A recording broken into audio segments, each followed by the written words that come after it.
There's a creature scurrying across your face right now. Yes, you. And at some point, maybe now, maybe in a few days, it's going to find a nice, cozy pore in your skin and lay a single, enormous egg. Meet the face mites. They're smaller than a grain of sand, are a kind of arachnid, like spiders, and they feast on the oil and cells in your skin, particularly on your oily nose, cheeks, and forehead. Scientists suspect they've been living on us since the dawn of humanity over 200,000 years ago. And today, studies suggest practically every adult on the planet has thousands of them.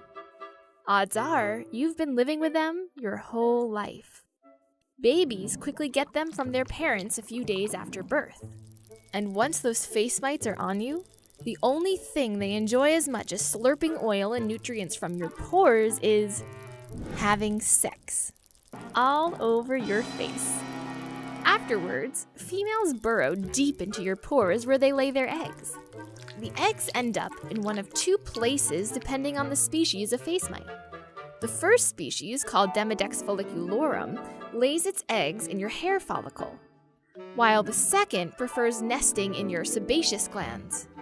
And in under 2 weeks, the babies hatch, mate, lay their own eggs, and die, leaving behind a pile of decomposing corpses.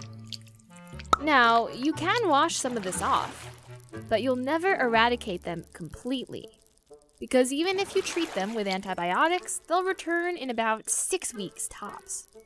You'll pick them up from towels, pillows, and your loved ones. Well, that all sounds horrific, but usually face mites are harmless.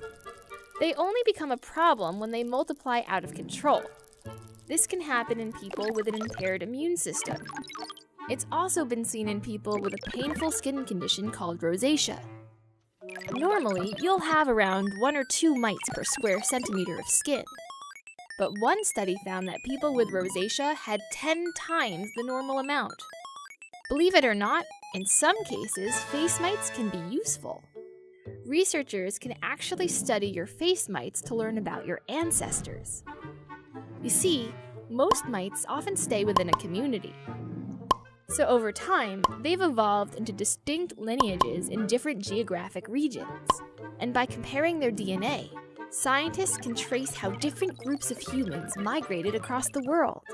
For example, a study found that European mites genetically diverged from East Asian mites around 40,000 years ago.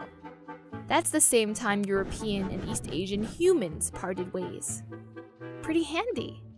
So when it comes down to bugs crawling all over you, it could be a lot worse.